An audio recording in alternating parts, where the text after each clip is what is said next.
بسم الله الرحمن الرحيم ياسين والقرآن الحكيم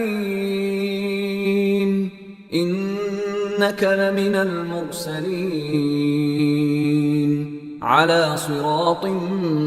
مستقيم تنزيل العزيز الرحيم لتنذر قوما ما أنذر آباؤهم فهم غافلون لقد حق القول على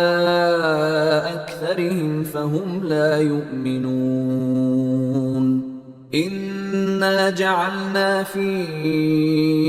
أعناقهم أغلالا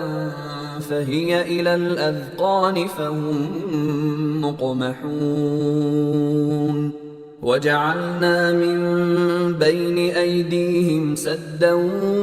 ومن خلفهم سدا فأغشيناهم فهم لا يبصرون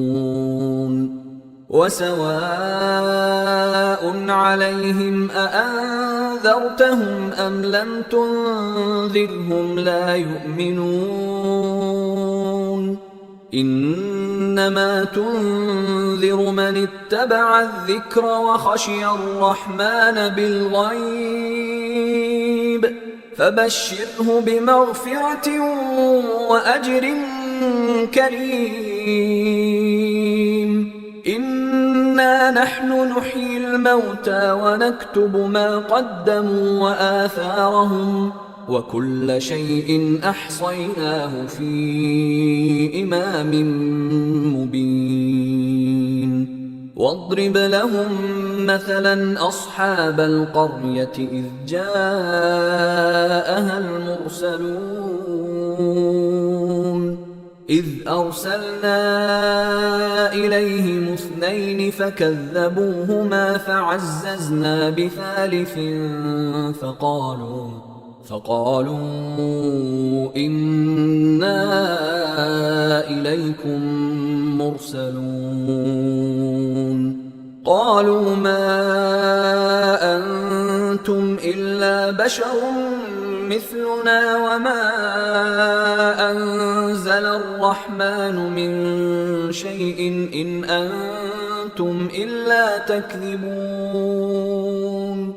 قالوا ربنا يعلم إنا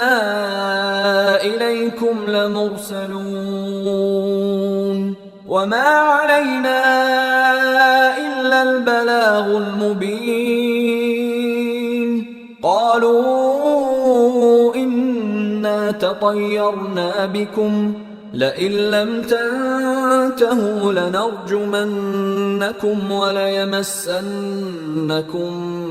منا عذاب أليم قالوا طائركم معكم أئن ذكرتم بل أنتم قوم مسرفون وجاء من أقصى المدينة رجل يسعى قال يا قوم اتبعوا المرسلين اتبعوا من لا يسألكم أجرا وهم مهتدون وما لي لا أعبد الذي فطرني وإليه ترجعون أأتخذ من دونه آلهة إن يردني الرحمن بضر لا تغن عني شفاعتهم شيئا ولا ينقذون إني إذا لفي ضلال مبين إني آمنت بربكم فاسمعون قيل ادخل الجنة قال يا ليت قومي يعلمون بما غفر لي ربي وجعلني من المكرمين وما أنزلنا على قومه من بعده من جند من السماء وما كنا منزلين إن كانت إلا صيحة واحدة فإذا هم خامدون يا حسرة على العباد ما يأتيهم من رسول إلا كانوا به يستهزئون ألم يروا كم أهلكنا قبلهم من القرون أنهم إليهم لا يرجعون وإن كل لما جميع لدينا محضرون وآية لهم الأرض الميتة أحييناها وأخرجنا منها حبا فمنه يأكلون وجعلنا فيها جنات من نخيل وأعناب وفجرنا فيها من العيون ليأكلوا من ثمره وما عملته أيديهم أفلا يشكرون سبحان الذي خلق الأزواج كلها مما تنبت الأرض ومن أنفسهم ومما لا يعلمون وآية لهم الليل نسلخ منه النهار فإذا هم مظلمون والشمس تجري لمستقر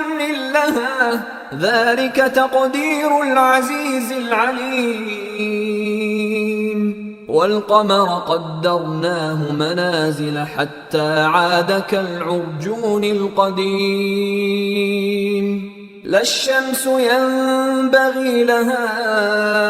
أن تدرك القمر ولا الليل سابق النهار وكل في فلك يسبحون وآية لهم أنا حملنا ذريتهم في الفلك المشحون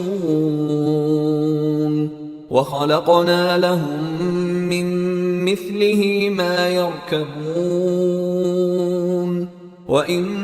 نشأ نغرقهم فلا صريخ لهم ولا هم ينقذون إلا رحمة منا ومتاعا إلى حين وإذا قيل لهم اتقوا ما بين أيديكم وما خلفكم لعلكم ترحمون وما تأتيهم من آية من آيات ربهم إلا كانوا عنها معرضين وإذا قيل لهم أنفقوا مما رزقكم الله قال الذين كفروا للذين آمنوا أنطعم من لو يشاء الله أطعمه إن أنتم إلا في ضلال مبين ويقولون متى هذا الوعد إن كنتم صادقين ما ينظرون إلا صيحة واحدة تأخذهم وهم يخصمون فلا يستطيعون توصية ولا إلى أهلهم يرجعون ونفخ في الصور فإذا هم من الأجداث إلى ربهم ينسلون قالوا يا ويلنا من بعثنا من مرقدنا هذا ما وعد الرحمن وصدق المرسلون إن كانت إلا صيحة واحدة فإذا هم جميع لدينا محضرون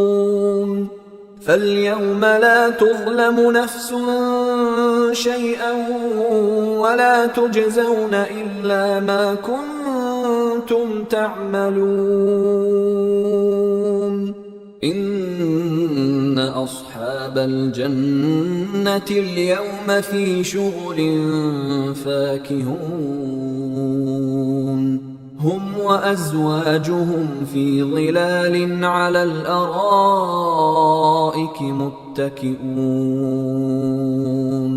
لهم فيها فاكهة ولهم ما يدعون سلام قولا من رب رحيم وامتازوا اليوم أيها المجرمون ألم أعهد إليكم يا بني آدم ألا تعبدوا الشيطان إنه لكم عدو مبين وأن اعبدوني هذا صراط مستقيم ولقد أضل منكم جبلا كثيرا أفلم تكونوا تعقلون هذه جهنم التي كنتم توعدون اصلوها اليوم بما كنتم تكفرون اليوم نختم على أفواههم وتكلمنا أيديهم وتشهد أرجلهم بما كانوا يكسبون ولو نشاء لطمسنا على أعينهم فاستبقوا الصراط فأنى يبصرون ولو نشاء لمسخناهم على مكانتهم فما استطاعوا مضيا ولا يرجعون ومن نعمره ننكسه في الخلق أفلا يعقلون وما علمناه الشعر وما ينبغي له إن هو إلا ذكر وقرآن مبين لينذر من كان حيا ويحق القول على الكافرين أولم يروا أنا خلقنا لهم مما عملت أيدينا أنعاما فهم لها مالكون وذللناها لهم فمنها ركوبهم ومنها يأكلون ولهم فيها منافع ومشارب أفلا يشكرون واتخذوا من دون الله آلهة لعلهم ينصرون لا يستطيعون نصرهم وهم لهم جند محضرون فلا يحزنك قولهم إنا نعلم ما يسرون وما يعلنون أولم ير الإنسان أنا خلقناه من نطفة فإذا هو خصيم مبين وضرب لنا مثلا ونسي خلقه قال من يحيي العظام وهي رميم قل يحييها الذي أنشأها أول مرة وهو بكل خلق عليم. الذي جعل لكم من الشجر الأخضر نارا فإذا أنتم منه توقدون. أوليس الذي خلق السماوات والأرض بقادر على أن يخلق مثلهم؟ بلى وهو الخلاق العليم. إنما أمره إذا أراد شيئا أن يقول له كن فيكون. فسبحان الذي بيده ملكوت كل شيء وإليه ترجعون. بسم الله الرحمن الرحيم. إذا وقعت الواقعة ليس لوقعتها كاذبة خافضة رافعة. إذا رجت الأرض رجا وبست الجبال بسا فكانت هباء منبثا وكنتم أزواجا ثلاثة فأصحاب الميمنة ما أصحاب الميمنة وأصحاب المشأمة ما أصحاب المشأمة والسابقون السابقون أولئك المقربون في جنات النعيم. ثلة من الأولين وقليل من الآخرين على سرر موضونة متكئين عليها متقابلين. يطوف عليهم ولدان مخلدون بأكواب وأباريق وكأس من معين لا يصدعون عنها ولا ينزفون. وفاكهة مما يتخيرون ولحم طير مما يشتهون وحور عين كأمثال اللؤلؤ المكنون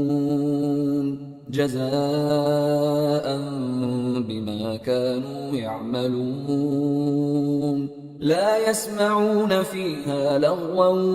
ولا تأثيما إلا قيلا سلاما سلاما. وأصحاب اليمين ما أصحاب اليمين في سدر مخضود وطلح منضود وظل ممدود وماء مسكوب وفاكهة كثيرة لا مقطوعة ولا ممنوعة وفرش مرفوعة. إنا أنشأناهن إنشاء فجعلناهن أبكارا عربا أترابا لأصحاب اليمين ثلة من الأولين وثلة من الآخرين. وأصحاب الشمال ما أصحاب الشمال في سموم وحميم وظل من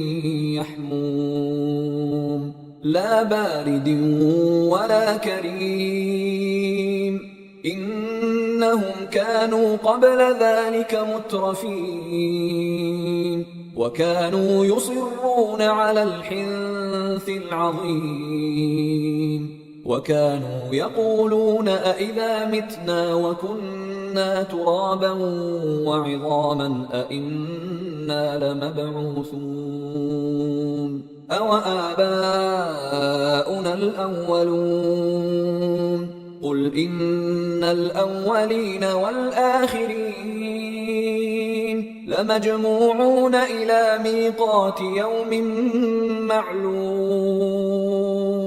ثم إنكم أيها الضالون المكذبون لآكلون من شجر من زقوم فمالئون منها البطون فشاربون عليه من الحميم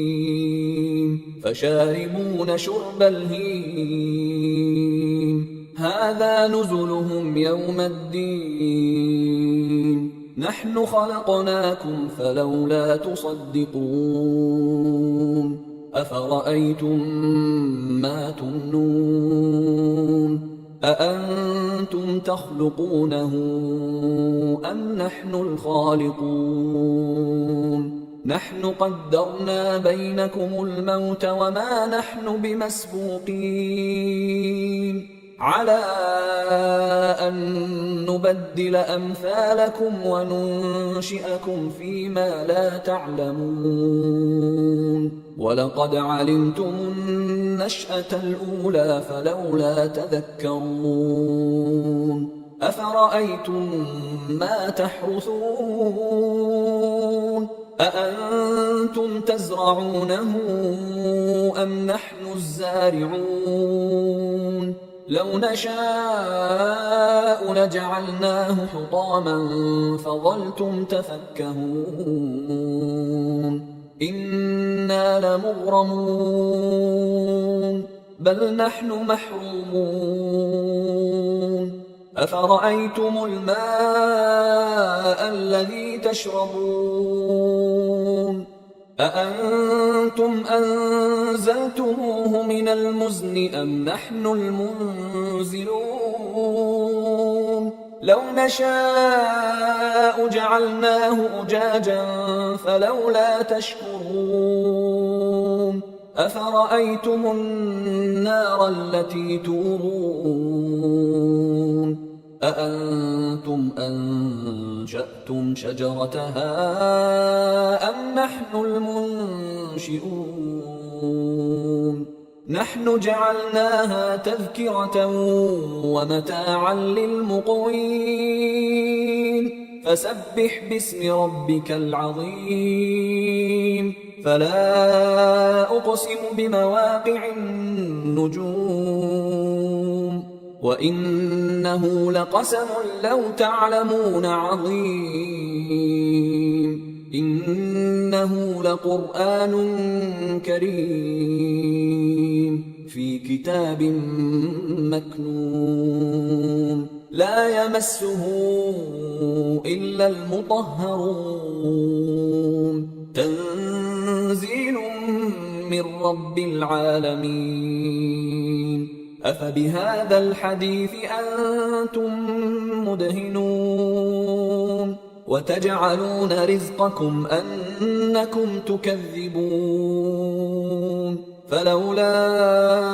إذا بلغت الحلقوم وأنتم حينئذ تنظرون ونحن أقرب إليه منكم ولكن لا تبصرون فلولا إن كنتم غير مدينين ترجعونها إن كنتم صادقين فأما إن كان من المقربين فروح وريحان وجنة نعيم وأما إن كان من أصحاب اليمين فسلام لك من أصحاب اليمين وأما إن كان من المكذبين الضالين فنزل من حميم وتصلية جحيم إن هذا لهو حق اليقين فسبح باسم ربك العظيم بسم الله الرحمن الرحيم الرحمن علم القرآن خلق الإنسان علمه البيان الشمس والقمر بحسبان والنجم والشجر يسجدان والسماء رفعها ووضع الميزان ألا تطغوا في الميزان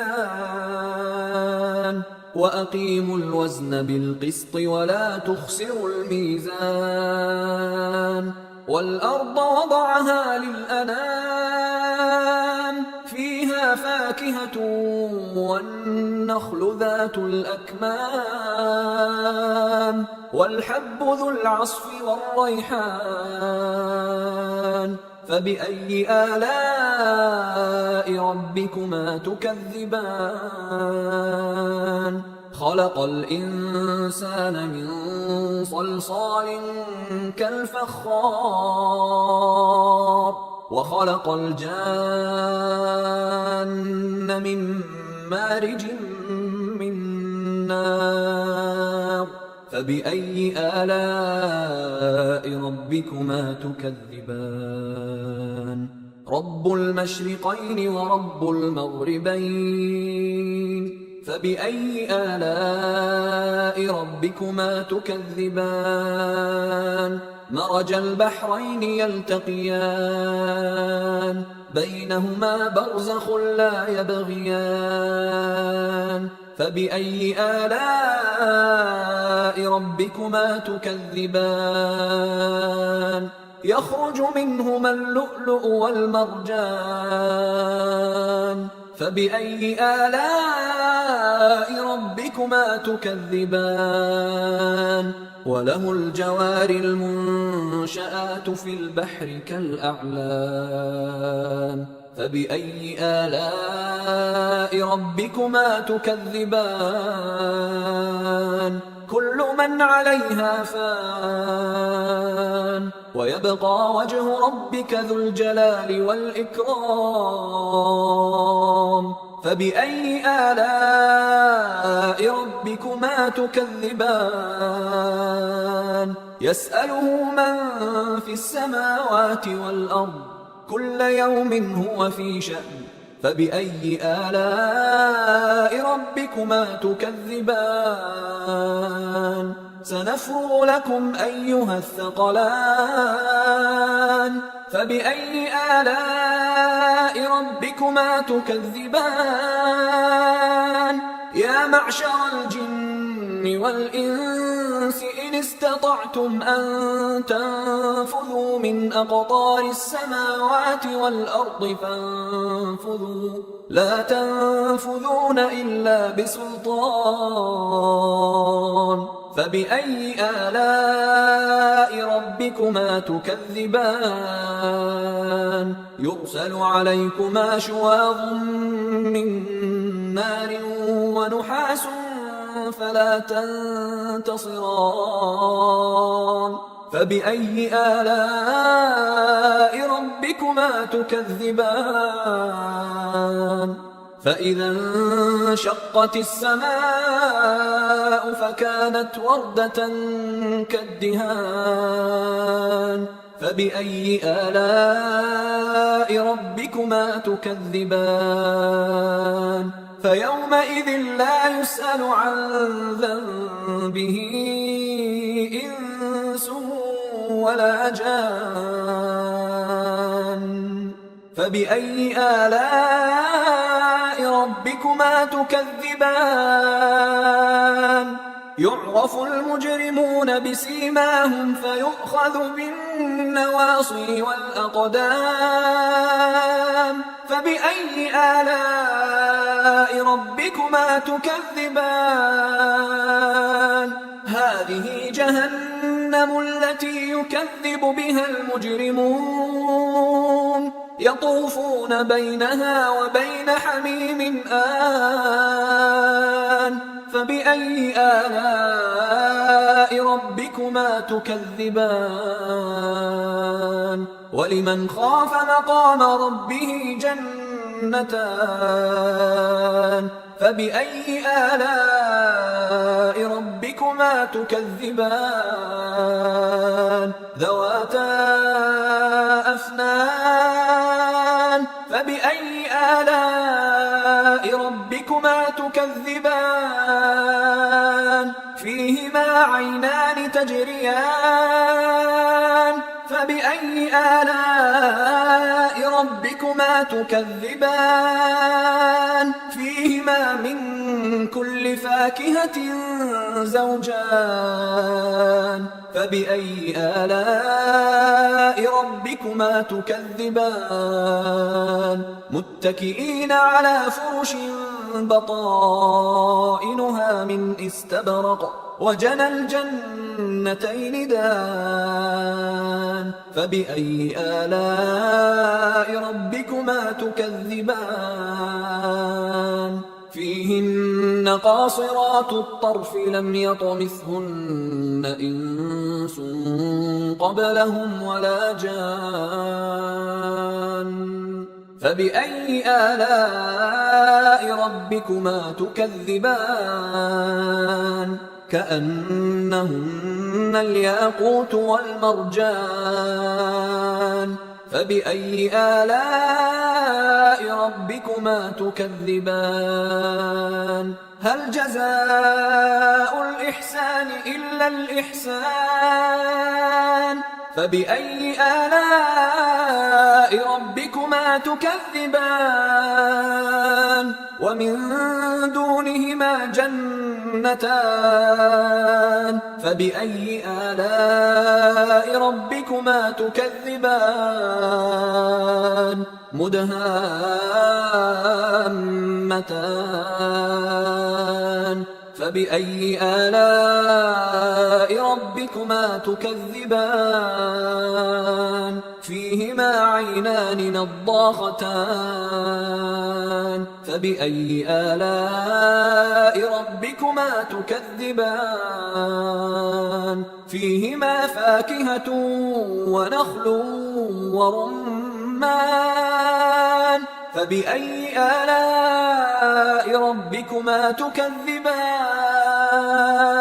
فيهن خيرات حسان فبأي آلاء ربكما تكذبان حور مقصورات في الخيام فبأي آلاء ربكما تكذبان لم يطمثهن إنس قبلهم ولا جان فبأي آلاء ربكما تكذبان متكئين على رفرف خضر وعبقري حسان فبأي آلاء ربكما تكذبان تبارك اسم ربك ذي الجلال والإكرام أعوذ بالله من الشيطان الرجيم بسم الله الرحمن الرحيم تبارك الذي بيده الملك وهو على كل شيء قدير الذي خلق الموت والحياة ليبلوكم أيكم أحسن عملا وهو العزيز الغفور الذي خلق 7 سماوات طباقا ما ترى في خلق الرحمن من تفاوت فارجع البصر هل ترى من فطور ثم ارجع البصر كرتين ينقلب إليك البصر خاسئا وهو حسير ولقد زينا السماء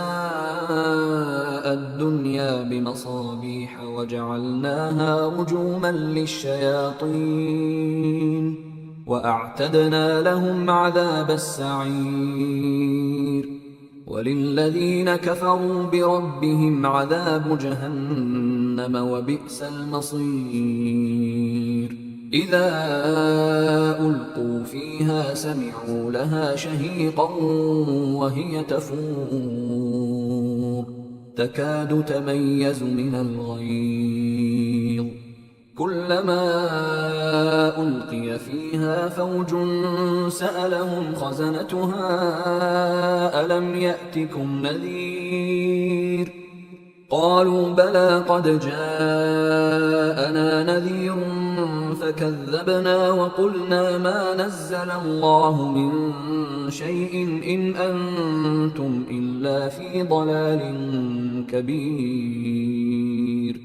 وقالوا لو كنا نسمع أو نعقل ما كنا في أصحاب السعير فاعترفوا بذنبهم فسحقا لأصحاب السعير إن الذين يخشون ربهم بالغيب لهم مغفرة وأجر كبير وأسروا قولكم أو اجهروا به إنه عليم بذات الصدور ألا يعلم من خلق وهو اللطيف الخبير هو الذي جعل لكم الأرض ذلولا فامشوا في مناكبها وكلوا من رزقه وإليه النشور أأمنتم من في السماء أن يخسف بكم الأرض فإذا هي تمور أم أمنتم من في السماء أن يرسل عليكم حاصبا فستعلمون كيف نذير ولقد كذب الذين من قبلهم فكيف كان نكير أولم يروا إلى الطير فوقهم صافات ويقبضن ما يمسكهن إلا الرحمن إنه بكل شيء بصير أمن هذا الذي هو جند لكم ينصركم من دون الرحمن إن الكافرون إلا في غرور أمن هذا الذي يرزقكم إن أمسك رزقه بل لجوا في عتو ونفور أفمن يمشي مكبا على وجهه أهدى من يمشي سويا على صراط مستقيم قل هو الذي أنشأكم وجعل لكم السمع والأبصار والأفئدة قليلا ما تشكرون قل هو الذي ذرأكم في الأرض وإليه تحشرون ويقولون متى هذا الوعد إن كنتم صادقين قل إنما العلم عند الله وإنما أنا نذير مبين فلما رأوه زلفة سيئت وجوه الذين كفروا وقيل هذا الذي كنتم به تدعون قل أرأيتم إن أهلكني الله ومن معي أو رحمنا فمن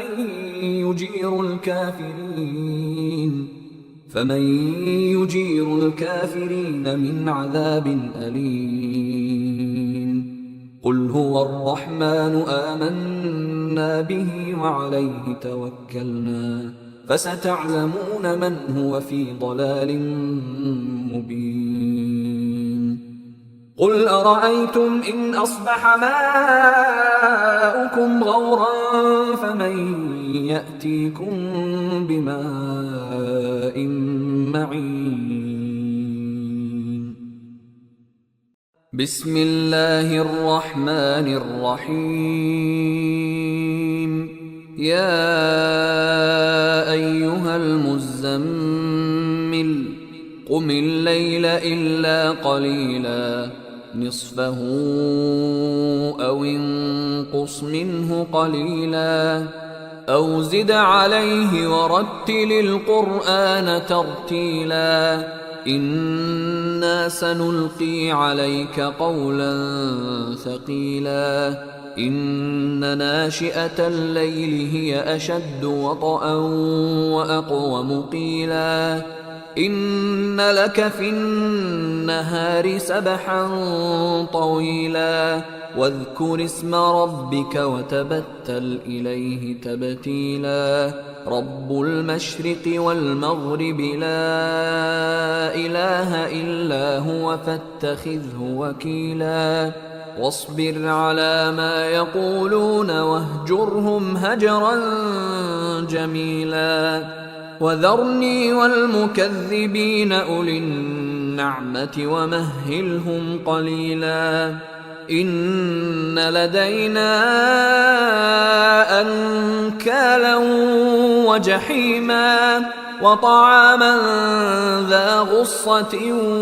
وعذابا أليما يوم ترجف الأرض والجبال وكانت الجبال كثيبا مهيلا إنا أرسلنا إليكم رسولا شاهدا عليكم كما أرسلنا إلى فرعون رسولا فعصى فرعون الرسول فأخذناه أخذا وبيلا فكيف تتقون إن كفرتم يوما يجعل الولدان شيبا السماء منفطر به كان وعده مفعولا إن هذه تذكرة فمن شاء اتخذ إلى ربه سبيلا إن ربك يعلم أنك تقوم أدنى من ثلثي الليل ونصفه وثلثه وطائفة من الذين معك والله يقدر الليل والنهار علم أن لن تحصوه فتاب عليكم فاقرؤوا ما تيسر من القرآن علم أن سيكون منكم مرضى وآخرون يضربون في الأرض يبتغون من فضل الله وآخرون يقاتلون في سبيل الله فاقرؤوا ما تيسر منه وأقيموا الصلاة وآتوا الزكاة وأقرضوا الله قرضا حسنا وما تقدموا لأنفسكم من خير تجدوه عند الله هو خيرا وأعظم أجرا واستغفروا الله